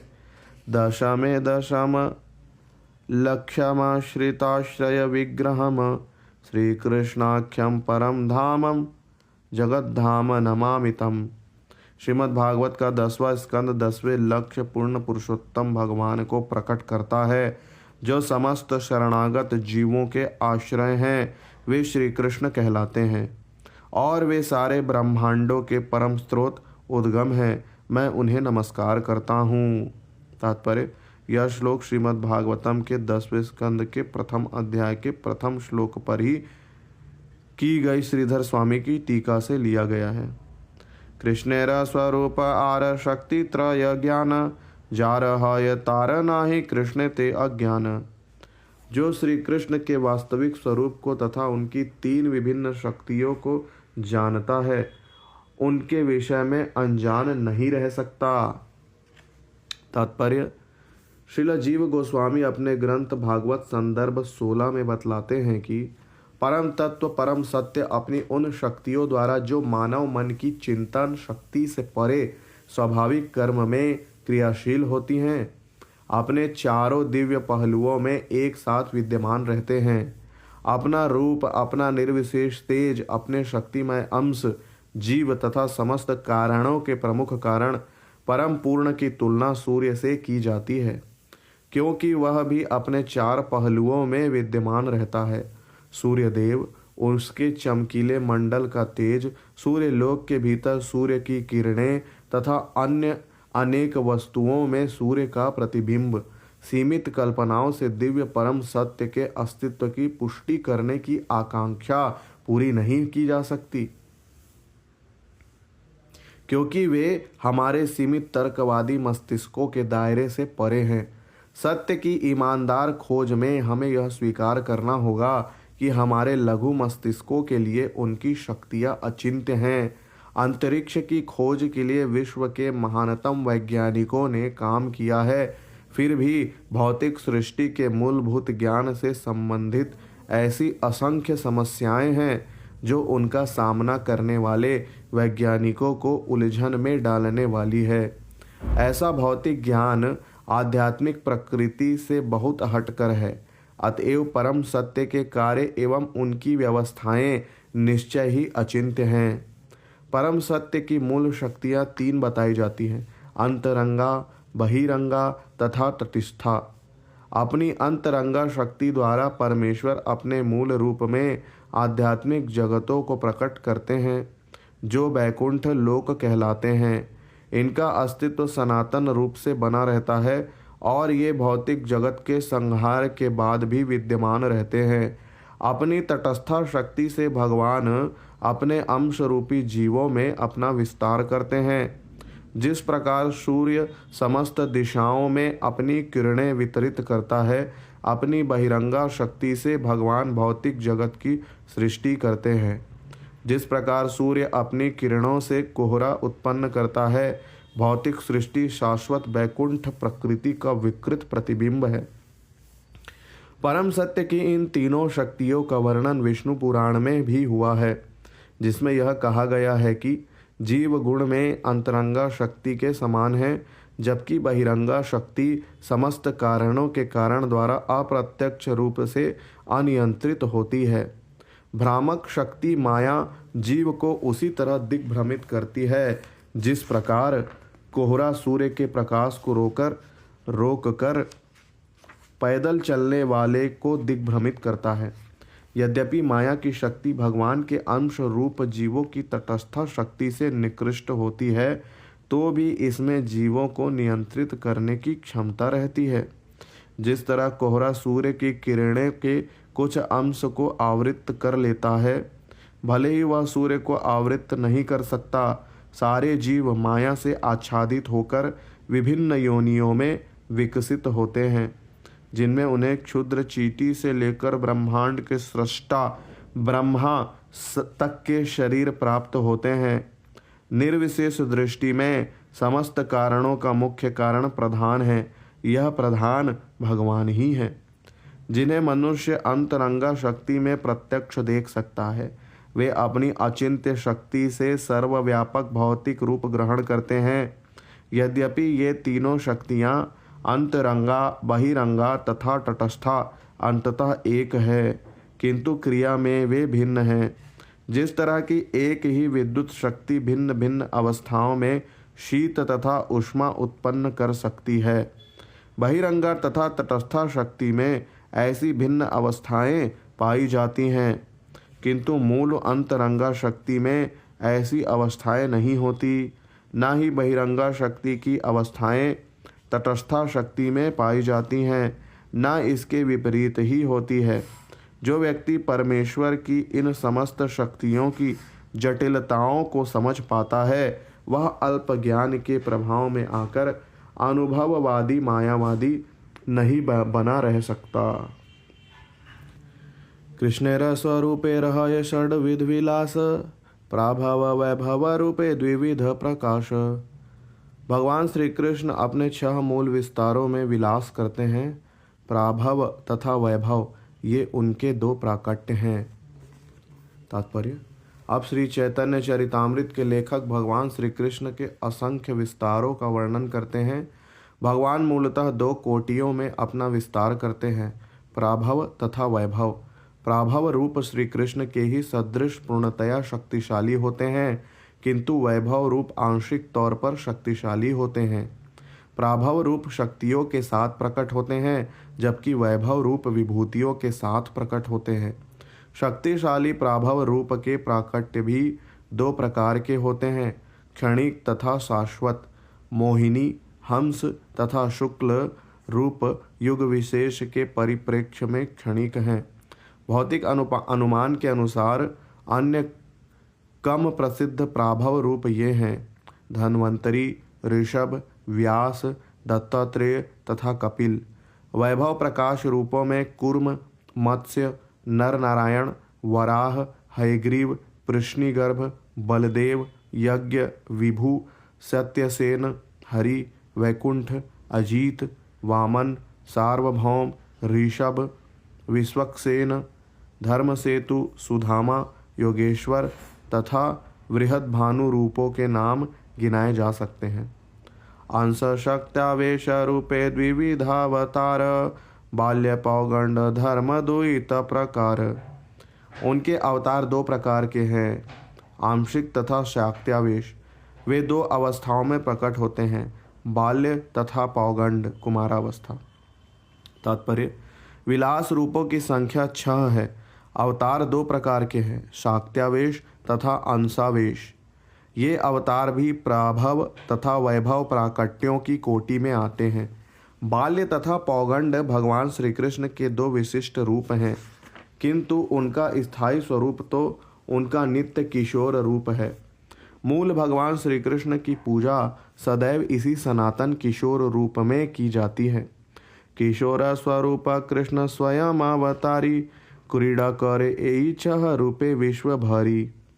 नित्य किशोर रहने वाले भगवान श्री कृष्ण समस्त अवतारों के उद्गम मूल भगवान हैं। वे ब्रह्मांड भर में अपनी श्रेष्ठता स्थापित करने के लिए इन 6 रूपों में अपना विस्तार करते हैं। एई 6 रूपे हय अनंत विभेद, अनंत रूपे एक रूप नाही किछु भेद। इन 6 रूपों के असंख्य भेद हैं, यद्यपि वे अनेक हैं, किंतु सभी एक हैं, उनके बीच कोई अंतर नहीं है। तात्पर्य: भगवान 6 विभिन्न स्वरूपों में प्रकट होते हैं, प्राभव, वैभव, शाक्त्यावेश अवतार, अंशा अवतार, बाल्य तथा पौगंड। भगवान श्री कृष्ण जिनका स्थायी स्वरूप किशोर रूप में है। इन छहों रूपों में अपनी लीलाएं संपन्न करके आनंद भोग करते हैं। इन छह रूपों में भगवान के अनंत रूप होते हैं। सारे जीव भगवान के विभिन्न अंश हैं। ये सभी एक ही अद्वितीय भगवान की विविधता व्यक्त करने वाले अंश हैं। चिच्छ शक्ति स्वरूप शक्ति अंतरंगा नामो ताहार वैभवानंत बैकुंठादि धाम। चित्त शक्ति, जिसे स्वरूप शक्ति अथवा अंतरंगा शक्ति भी कहा जाता है, अनेक रूपों में अपना प्रदर्शन करती है। यह भगवान के धाम तथा उसके वैभव को धारण करती है। माया शक्ति बहिरंगा जगत कारण ताहार वैभवानंत ब्रह्मांडेर गण। माया शक्ति कहलाने वाली बहिरंगा शक्ति विभिन्न भौतिक शक्तियों से संपन्न असंख्य ब्रह्मांडों की कारण है। जीव शक्ति तटस्थाख्य नाही जार अंत मुख्य तीन शक्ति तारा विभेद अनंत। इन दोनों के बीच की तटस्था शक्ति असंख्य जीवों की बनी है। ये ही तीन प्रधान शक्तियां हैं जिनके असंख्य भेद और उपभेद हैं। भगवान की अंतरंगा शक्ति, जिसे चित्त शक्ति कहते हैं, दिव्य बैकुंठ जगत में विविधता प्रदर्शित करती है। हमारे अतिरिक्त ऐसे असंख्य मुक्त जीव हैं जो भगवान के असंख्य स्वरूपों के साथ रहते हैं। भौतिक जगत बहिरंगा शक्ति को प्रदर्शित करता है, जिसमें जीवों को पूरी स्वतंत्रता है कि भव बंधन से छूटकर वे भगवत धाम वापस जाएं। श्वेताश्वर उपनिषद 6:8 हमें बतलाती है, न तस्य कार्यम करणम च विद्यते न तस्य समाश्चधिकश्च दृश्यते परास्य शक्तिर्विविधैव सूयते स्वाभाविकी ज्ञान बल क्रिया च। भगवान अद्वितीय हैं। उन्हें स्वयं ना तो कुछ करने की आवश्यकता होती है, ना ही उनकी भौतिक इंद्रियां होती हैं। ना तो कोई उनके तुल्य है, ना कोई उनसे बढ़कर है। उनके पास विभिन्न नामों वाली विविध असीम शक्तियां हैं जो उनके भीतर स्वतंत्र लक्षणों के रूप में विद्यमान रहती है और उन्हें पूर्ण ज्ञान, शक्ति तथा लीलाएं प्रदान करती है। एमत स्वरूप गण आरती न शक्ति सभार आश्रय कृष्ण कृष्ण सभार स्थिति। ये भगवान के मुख्य स्वरूप, विस्तार और उनकी तीन शक्तियां हैं। ये सभी परम पूर्ण श्री कृष्ण से प्रकट हैं। ये सब उन्हीं में स्थित हैं। यद्यपि ब्रह्मांड गणेर पुरुष आश्रय से पुरुषादि सभार कृष्ण मूलाश्रय। यद्यपि तीनों पुरुष सारे ब्रह्मांडों के आश्रय हैं, किंतु भगवान कृष्ण इन पुरुषों के मूल स्रोत हैं। स्वयं भगवान कृष्ण कृष्ण सर्वाश्रय परमेश्वर कृष्ण सर्व शास्त्र कय। इस तरह पूर्ण पुरुषोत्तम भगवान श्री कृष्ण मूल आदि भगवान एवं अन्य सारे विस्तारों के उद्गम हैं। सारे प्रामाणिक शास्त्र श्री कृष्ण को परमेश्वर के रूप में स्वीकार करते हैं। ईश्वर परम कृष्ण सच्चिदानंद विग्रह अनादिरादिर गोविंद सर्व कारण कारणम। गोविंद नाम से विख्यात कृष्ण परम नियंता है। उनका शरीर शाश्वत आनंदमय तथा आध्यात्मिक है। वे सब के उद्गम हैं। उनका कोई उद्गम नहीं है, क्योंकि वे समस्त कारणों के मूल कारण हैं। यह ब्रह्म संहिता के 5वें अध्याय का पहला श्लोक है। ए सब सिद्धांत तुम्हें जान भाल मते तबु पूर्व पक्ष कर आमा चलाइते। तुम शास्त्रों के इन सारे सिद्धांतों को भली भांति जानते हो, किंतु मुझे क्षुब्ध करने के लिए ही सारे तर्क वितर्क उत्पन्न करते हो। तात्पर्य, जिस विद्वान ने शास्त्रों का विस्तृत अध्ययन किया है, वह श्री कृष्ण को पूर्ण पुरुषोत्तम भगवान के रूप में स्वीकार करने में संकोच नहीं कर सकता। यदि कोई ऐसा व्यक्ति इस विषय पर तर्क करता है तो समझना चाहिए कि वह अपने प्रतिपक्षियों में मनों को विक्षुब्ध करने के लिए ही ऐसा कर रहा है। श्री कृष्ण अवतारी ब्रजेंद्र कुमार आपने चैतन्य रूपे कैला अवतार। वे भगवान श्री कृष्ण ही ब्रजराज के पुत्र कहलाते हैं, जो समस्त अवतारों के स्रोत हैं।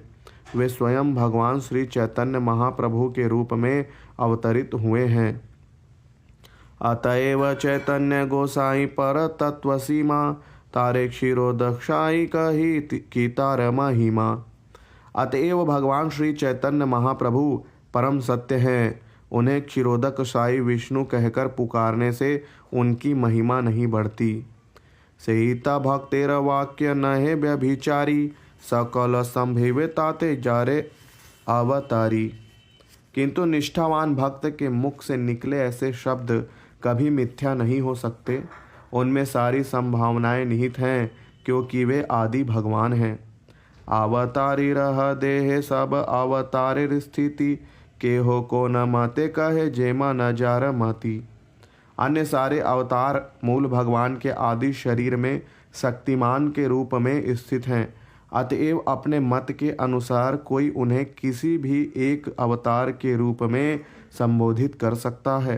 तात्पर्य: भक्त द्वारा भगवान को उनके पूर्ण विस्तारों के विविध नामों में से किसी एक नाम से संबोधित किया जाना विरोधाभास नहीं है, क्योंकि मूल भगवान में ये सारे विस्तार संनिहित रहते हैं। चूँकि सारे पूर्ण विस्तार आदि पुरुष में अवस्थित रहते हैं, अतएव वे इन नामों में से किसी एक नाम द्वारा पुकारे जा सकते हैं। श्री चैतन्य भागवत मध्य में श्री चैतन्य महाप्रभु कहते हैं, मैं क्षीर सागर में शयन कर रहा था, किंतु नाड़ा श्री अद्वैत प्रभु की पुकार ने मुझे जगा दिया। यहाँ पर श्री चैतन्य महाप्रभु अपने क्षीरोदक साई विष्णु रूप का उल्लेख कर रहे हैं। कृष्ण के कह केह नर नारायण, के हो कहे कृष्ण है साक्षात वामन।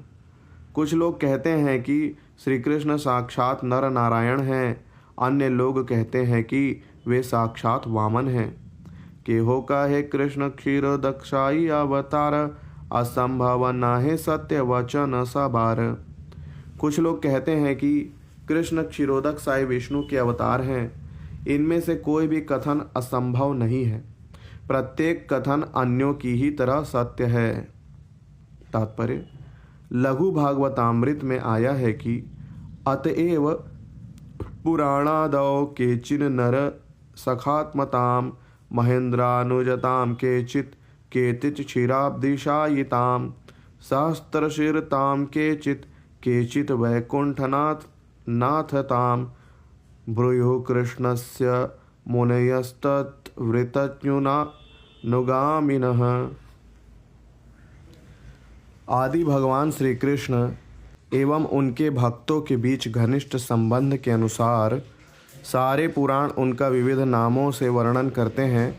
कभी वे नारायण कहे जाते हैं, कभी उपेंद्र वामन स्वर्ग के राजा इंद्र के छोटे भाई, तो कभी क्षीरोदक साई विष्णु, कभी वे सहस्त्र फन वाले शेषनाग कहलाते हैं, तो कभी वैकुंठपति कहलाते हैं। के हो काहे पर व्योमे नारायण हरि, सकल संभवे कृष्ण जाते अवतारी। कुछ उन्हें हरि या दिव्य लोक का नारायण कहते हैं। कृष्ण के लिए सब कुछ संभव है, क्योंकि वे आदि भगवान हैं। सब श्रोता गाणेरा करी चरण वंदन, ए सब सिद्धांत सुन करी एक मन। मैं इस कथा को सुनने या पढ़ने वाले समस्त लोगों के चरणों में नमस्कार करता हूँ। कृपा करके इन सारे कथनों के सार को ध्यान से सुने। तात्पर्य: श्री चैतन्य चरितामृत के लेखक अपने पाठकों के चरणों में दंडवत प्रणाम करके विनीत भाव से अनुरोध करते हैं कि वे परम सत्य विषयक इन निष्कर्षों को मनोयोग से सुने। ऐसे तर्कों को सुनने से किसी को चूकना नहीं चाहिए, क्योंकि ऐसे ज्ञान से ही मनुष्य कृष्ण को पूरी तरह जान सकता है। सिद्धांत बोलिया चित्ते ना कर आलस, यह है ते कृष्ण लागे सुदृढ़ मानस।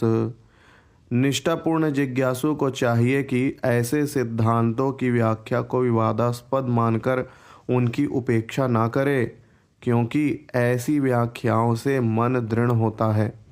इस तरह मनुष्य का मन श्री कृष्ण के प्रति अनुरक्त होता है। तात्पर्य: ऐसे अनेक जिज्ञासु हैं जो भगवत गीता पढ़ने के उपरांत भी अपूर्ण ज्ञान के कारण कृष्ण को सही ढंग से नहीं समझ पाते और इस निष्कर्ष पर पहुँचते हैं कि वे एक सामान्य ऐतिहासिक व्यक्ति हैं। ऐसा नहीं करना चाहिए। मनुष्य को कृष्ण विषयक सत्य को समझने में विशेष सतर्क रहना चाहिए। यदि आलस्यवश कोई व्यक्ति कृष्ण के विषय में ठीक से नहीं समझ पाता तो वह भक्ति संप्रदाय के विषय में उन लोगों की तरह भ्रमित हो सकता है जो अपने आप को उन्नत भक्त घोषित करते हैं और मुक्त आत्माओं द्वारा यदा कदा प्रदर्शित किए जाने वाले दिव्य लक्षणों की नकल करते हैं। यद्यपि अदीक्षित व्यक्ति को भक्त बनने के लिए प्रेरित करने में विचारों तथा तर्कों का सहारा लेना सर्वोपयुक्त विधि है, लेकिन भक्ति में लगे नव दीक्षितों को शास्त्रों, प्रामाणिक भक्तों तथा गुरु के दृष्टिकोण के माध्यम से सतर्कता के साथ कृष्ण को समझना चाहिए। ऐसे अधिकारियों के मुख से श्री कृष्ण के विषय में श्रवण किए बिना श्री कृष्ण की भक्ति में प्रगति नहीं हो सकती। प्रामाणिक शास्त्रों में भक्ति प्राप्त करने के 9 साधनों का उल्लेख है, जिसमें सबसे पहला साधन किसी प्रामाणिक अधिकारी से श्रवण करना है। भक्ति का बीज श्रवण तथा कीर्तन के जल से सींचे बिना अंकुरित नहीं हो सकता। मनुष्य को चाहिए कि आध्यात्मिकता की दृष्टि से उन्नत स्रोतों से विनीत होकर दिव्य संदेश को प्राप्त करें और अपने तथा अपने श्रोताओं के लाभ के लिए उसी संदेश का पुनः उच्चारण करें। जब ब्रह्मा ने अनुभववादी दर्शन तथा सकाम कर्मों के अनुशीलन से रहित शुद्ध भक्तों की स्थिति का वर्णन किया तो उन्होंने भक्ति मार्ग पर चलने वाले व्यक्तियों से श्रवण करने की विधि की संस्तुति की। ऐसे मुक्त आत्मा जो वास्तविक दिव्य ध्वनि का उच्चारण करने में समर्थ हैं, उनके पद चिन्हों का अनुसरण करते हुए मनुष्य भक्ति की सर्वोच्च अवस्था तथा तक पहुँच सकता है और इस तरह महाभागवत बन सकता है। श्री चैतन्य महाप्रभु ने सनातन गोस्वामी को जो उपदेश दिया, चैतन्य चरितामृत मध्य 22:65, उससे हम सीखते हैं कि शास्त्रयुक्तेषु निपुण दृढ़ श्रद्धाचार उत्तम अधिकारी से ये तारा ये संसार। जो व्यक्ति शास्त्रों के निष्कर्षों को समझने में निपुण होता है और जो भगवान के लिए पूर्णतः समर्पित हो जाता है, वह दूसरों को वास्तव में भवबंधन से छुड़ाने में समर्थ हैं। उपदेशामृत 3 में श्रील रूप गोस्वामी उपदेश देते हैं कि भक्ति योग में तेजी से प्रगति करने के लिए मनुष्य को अत्यधिक तत्पर रहना चाहिए और प्रामाणिक शास्त्रों में निर्दिष्ट तथा गुरु द्वारा बताए गए कर्तव्यों को संपन्न करने के लिए दृढ़तापूर्वक प्रयास करना चाहिए। मुक्त आत्माओं का अनुसरण तथा शुद्ध भक्तों का संग ऐसे कार्यों को समृद्ध करते हैं। ऐसे नकली भक्त जो अपने आप को उन्नत वैष्णव के रूप में विज्ञापित करना चाहते हैं और इस तरह पूर्ववर्ती आचार्यों का अनुकरण तो करते हैं किंतु उनके सिद्धांतों का पालन नहीं करते, वे श्रीमद् भागवतम 2:3-24 के शब्दों में पाषाण हृदय वाले कहे गए हैं। श्रील विश्वनाथ चक्रवर्ती ठाकुर ने उनकी ऐसी दशा पर यह टिप्पणी की है। बहिरुष्पुलकयो सरोरपि यद्धृतयं न विक्रियेत तदस्मासारम इति कनिष्ठाधिकारिणाम एव अश्रुपूलकादिमत्वे अपि अस्मसार हृदयातया निर्दय निंदेशा। जो लोग अभ्यासवश अश्रु गिराते हैं किंतु जिनके हृदयों में कोई परिवर्तन नहीं हुआ है, वे निम्नतम कोटि के पाषाण हृदयी भक्त कहलाते हैं। कृत्रिम विधि से प्रेरित होकर उनका नकली क्रंदन सदैव निंदनीय है। उपर्युक्त वांछित हृदय परिवर्तन भक्ति के प्रतिकूल कुछ भी करने में संकोच के रूप में दृष्टिगत होता है। ऐसा हृदय परिवर्तन लाने के लिए श्री कृष्ण तथा उनकी शक्तियों के विषय में निर्णायक व्याख्या की चर्चा करना नितांत आवश्यक है। छद्म भक्त ऐसा सोच सकते हैं कि केवल आंसू बहाने से ही मनुष्य को दिव्य पद प्राप्त हो जाएगा, भले ही उसके हृदय में वास्तविक परिवर्तन ना हुआ हो, किंतु दिव्य अनुभूति के बिना ऐसा अभ्यास व्यर्थ है। दिव्य ज्ञान के निष्कर्ष से विहीन छद्म भक्त सोचते हैं कि बनावटी आंसू बहाने से उनका उद्धार हो जाएगा।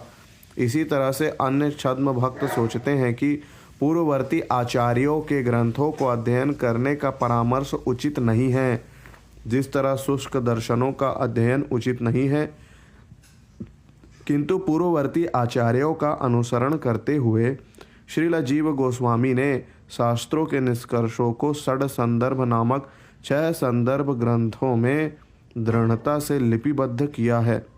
ऐसे नकली भक्त, जिन्हें ऐसे निष्कर्षों का बहुत कम ज्ञान होता है, वे स्वरूप सिद्ध भक्तों द्वारा प्रदत्त भक्ति के अनुकूल निर्देशों को स्वीकार करने में उत्साह नहीं दिखलाते, अतः वे शुद्ध भक्ति संपन्न करने में असफल रह जाते हैं। ऐसे नकली भक्त उन निर्विशेषवादियों के समान हैं जो भक्ति की साधारण सकाम कर्मों से बेहतर नहीं मानते। चैतन्य महिमा जानी ए सब सिद्धांते, चित्त दृढ़ हैया लागे महिमा ज्ञान हते। ऐसे निर्णायक अध्ययन द्वारा मैं चैतन्य महाप्रभु की महिमा को जानता हूँ। इन महिमाओं को जान लेने से ही मनुष्य बलवान बन सकता है और उनके प्रति अनुराग में सुस्थिर हो सकता है। तात्पर्य: श्री कृष्ण के विषय में ज्ञान के सही निर्णय तक पहुंचकर और आचार्यों के निष्कर्षों का प्रामाणिक अध्ययन करके ही श्री चैतन्य महाप्रभु की महिमाओं को जाना जा सकता है। चैतन्य प्रभुर महिमा कही बार तरे, कृष्णेर महिमा कही करी अविस्तारे। मैंने श्री चैतन्य महाप्रभु का महिमा वर्णन करने के लिए ही श्री कृष्ण की महिमाओं का विस्तार से वर्णन करने का प्रयास किया है। चैतन्य गोसाई रे तत्व निरूपण, स्वयं भगवान कृष्ण ब्रजेंद्र नंदन। निष्कर्ष यह है कि श्री चैतन्य महाप्रभु स्वयं ब्रजराज के पुत्र पूर्ण पुरुषोत्तम भगवान कृष्ण हैं। श्री रूप रघुनाथ पदे जार आश, चैतन्य चरितामृत कहे कृष्णदास। श्री रूप तथा श्री रघुनाथ के चरण कमलों में प्रार्थना करते हुए एवं उनकी दया की सदा आकांक्षा करते हुए मैं कृष्णदास उनके चरण चिन्हों का अनुसरण करते हुए श्री चैतन्य चरितामृत का वर्णन कर रहा हूँ। इस प्रकार श्री चैतन्य चरितामृत के आदि लीला द्वितीय अध्याय का भक्ति वेदांत तात्पर्य पूर्ण हुआ, जिसमें श्री चैतन्य महाप्रभु का वर्णन भगवान रूप में किया गया है। बोलो श्री चैतन्य महाप्रभु की जय। श्री चैतन्य चरितामृत की जय।